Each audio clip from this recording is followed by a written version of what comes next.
Salam sejahtera buat kita semua.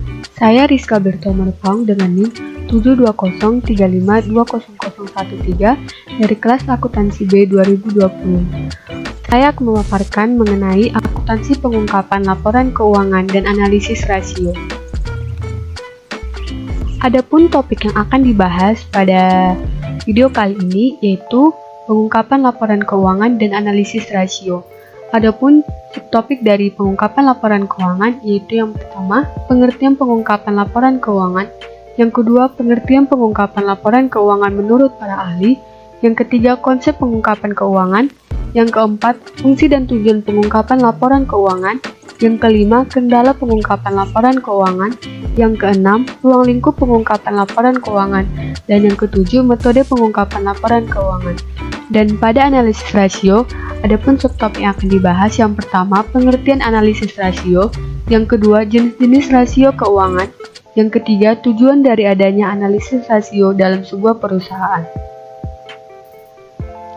Kita masuk pada judul yang pertama yaitu pengungkapan laporan keuangan. Pengertian pengungkapan laporan keuangan. Pengungkapan laporan keuangan adalah konsep, metode, dan media tentang bagaimana informasi laporan keuangan disampaikan kepada pihak yang berkepentingan. Pengertian pengungkapan laporan keuangan menurut para ahli. Yang pertama, menurut Thomas G. Evan, disclosure means supplying information in the financial statement, including the statement themselves, the notes to the statement, and the supplementary disclosure associated with the statement. Yang kedua, menurut Wolf, Tierney, dan Dodd. Wolf, Tierney, dan Dodd memasukkan pula laporan keuangan segmental dan laporan yang merefleksikan perubahan harga sebagai bagian dari pengungkapan. Hendrickson pada tahun 1992 mengungkapkan bahwa terdapat 3 konsep yang umum dalam pengungkapan, yaitu pertama, pengungkapan yang cukup atau adequate disclosure adalah pengungkapan informasi oleh perusahaan dengan tujuan memenuhi kewajiban dalam menyampaikan informasi. Yang kedua, pengungkapan yang wajar atau fair disclosure adalah pengungkapan yang dilakukan oleh perusahaan dengan menyajikan sejumlah informasi yang menurut perusahaan dapat memuaskan pengguna laporan keuangan yang potensial. Yang ketiga, pengungkapan yang lengkap atau full disclosure adalah pengungkapan yang menyajikan semua informasi yang relevan. Fungsi dan tujuan pengungkapan laporan keuangan. Pengungkapan laporan keuangan memiliki 3 tujuan. Yang pertama, tujuan melindungi. Dimaksudkan untuk melindungi perlakuan manajemen yang mungkin kurang adil dan terbuka. Dengan tujuan ini, tingkat atau volume pengungkapan akan menjadi tinggi. Tujuan melindungi biasanya menjadi pertimbangan badan pengawas yang mendapat otoritas untuk melakukan pengawasan terhadap pasar modal seperti Badan Pengawas Pasar Modal atau OJK. Yang kedua, tujuan informatif. Dilandasi oleh gagasan bahwa pemakai yang dituju sudah jelas dengan tingkat kecanggihan tertentu. Dengan demikian, pengungkapan diarahkan untuk menyediakan informasi yang dapat membantu keefektifan pengambilan keputusan pemakai tersebut. Yang ketiga, tujuan melayani kebutuhan khusus. Tujuan ini merupakan gabungan dari tujuan perlindungan publik dan tujuan informatif. Kendala pengungkapan laporan keuangan. Berikut ini beberapa hal yang harus dipertimbangkan dalam pengungkapan, yaitu yang pertama, keengganan perusahaan menyediakan informasi. Salah satu hal yang memutuskan keluasan dan kerincian pengungkapan adalah tujuan pengungkapan. Tujuan perlindungan biasanya menuntut pengungkapan yang lebih luas dan terlebih rinci. Yang kedua, biaya penyediaan informasi harus lebih kecil dari benefit informasi yang disediakan. Kendala kriteria ini adalah kesulitan menentukan manfaat informasi meskipun sampai tingkat tertentu, biaya dapat diukur dengan cukup teliti. Ruang lingkup pengungkapan laporan keuangan. Yang pertama, kualitas pengungkapan laporan keuangan. Hal ini berkaitan dengan masalah seberapa banyak informasi harus diungkapkan yang disebut dengan tingkat pengungkapan atau levels of disclosure. Ada 3 tingkat pengungkapan laporan keuangan, yaitu yang pertama memadai, yang kedua wajar atau etis, yang ketiga penuh. Yang kedua, apa yang diungkap? Pengungkapan meliputi laporan keuangan itu sendiri dan semua informasi pelengkap. Metode pengungkapan laporan keuangan. Metode pengungkapan berkaitan dengan masalah bagaimana secara teknis informasi disajikan kepada pemakai dalam satu perangkat laporan keuangan, beserta informasi lain yang berkaitan. Informasi dapat disajikan dalam pelaporan keuangan, antara lain pos laporan keuangan. Informasi keuangan dapat diungkapkan melalui statement keuangan dalam bentuk pos atau komponen laporan keuangan. Jenis laporan keuangan adalah neraca atau laporan posisi keuangan, laporan laba rugi, laporan perubahan ekuitas, laporan arus kas. Kemudian ada catatan atas laporan keuangan atau Notes of Financial Statement. Catatan atas laporan keuangan adalah metode pengungkapan untuk informasi yang tidak praktis atau tidak memenuhi kriteria untuk disajikan dalam bentuk pos atau elemen laporan keuangan. Penggunaan istilah teknis atau terminologi. Istilah yang tepat harus digunakan secara konsisten untuk nama pos komponen, judul, atau subjudul.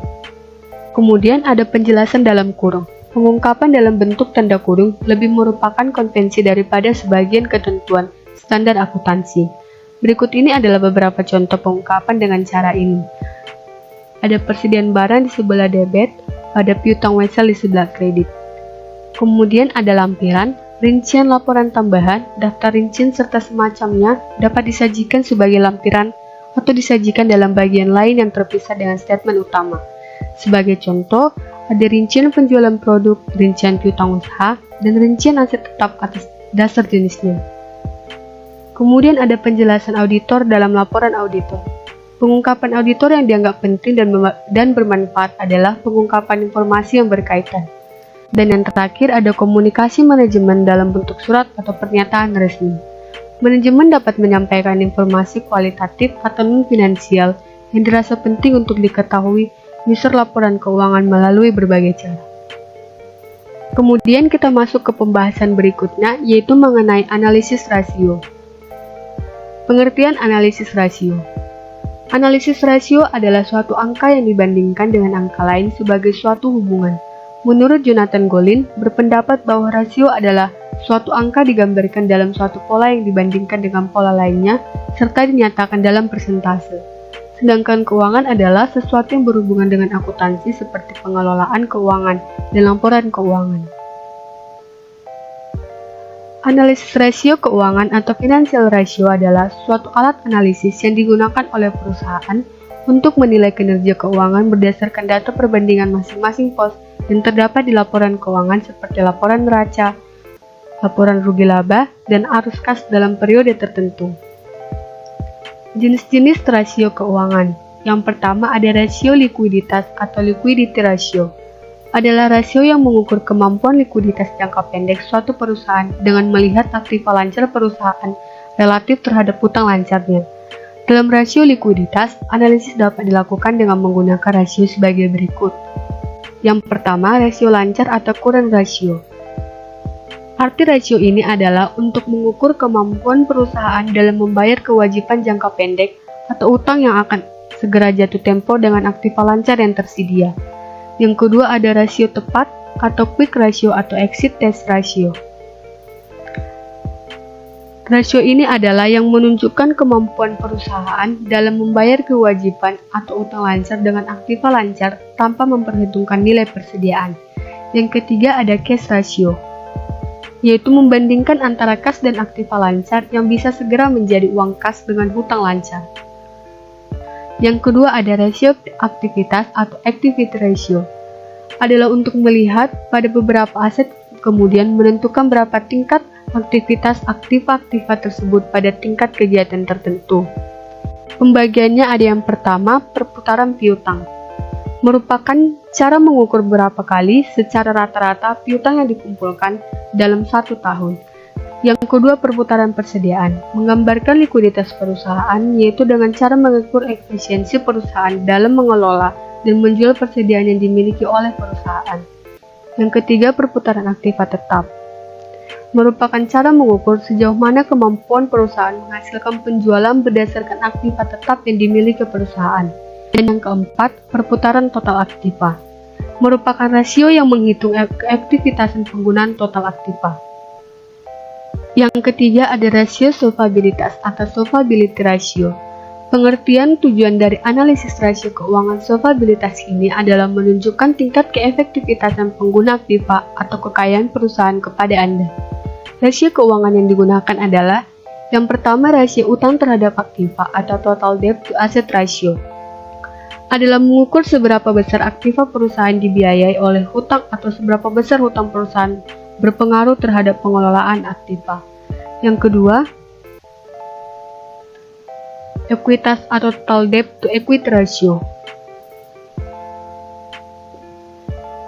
Rasio menunjukkan hubungan antara jumlah utang jangka panjang dengan jumlah modal sendiri yang diberikan oleh pemilik perusahaan yang berguna untuk mengetahui jumlah dana yang disediakan kreditur dengan pemilik perusahaan. Yang keempat, rasio profitabilitas atau rentabilitas atau profitability ratio. Pengertian tujuan dari analisis rasio keuangan probabilitas ini adalah menunjukkan tingkat imbalan atau perolehan atau keuntungan dibanding penjualan atau aktiva. Analisis ini dapat dilakukan dengan menggunakan rasio profitabilitas sebagai berikut. Yang pertama, margin laba kotor atau gross profit margin merupakan ukuran persentase dari setiap hasil sisa penjualan sesudah perusahaan membayar harga pokok penjualan. Yang kedua, margin laba operasi atau operating profit margin merupakan ukuran persentase dari setiap hasil sisa penjualan sesudah semua biaya dan pengeluaran lain dikurangi kecuali bunga dan pajak atau laba bersih yang dihasilkan dari setiap rupiah penjualan. Yang ketiga, margin laba bersih atau net profit margin merupakan ukuran persentase dari setiap hasil sisa penjualan sesudah dikurangi semua biaya dan pengeluaran, termasuk bunga dan pajak. Yang keempat, return on investment atau ROI merupakan kemampuan perusahaan untuk menghasilkan keuntungan yang akan digunakan untuk menutup investasi yang dikeluarkan. Dan yang kelima, ada rentabilitas ekonomis atau return on asset, merupakan kemampuan perusahaan dalam menghasilkan laba dengan semua aktiva yang dimiliki oleh perusahaan. Dan yang terakhir, jenis rasio keuangan yaitu rasio investasi atau investment ratio. Pengertian rasio investasi adalah merupakan rasio yang mengukur kemampuan perusahaan dalam memberikan kembalian atau imbalan kepada para pemberi dana, khususnya investor yang ada di pasar modal dalam jangka waktu tertentu. Tujuan dari adanya analisis rasio dalam sebuah perusahaan, yang pertama sebagai alat barometer untuk melakukan forecasting atau memproyeksikan posisi keuangan di masa yang akan datang. Yang kedua, mereview kondisi perusahaan saat ini, permasalahan dalam manajemen, operasional maupun keuangan. Yang ketiga, alat ukur untuk melakukan efisiensi di semua departemen perusahaan. Demikianlah pembahasan mengenai pengungkapan laporan keuangan dan analisis rasio.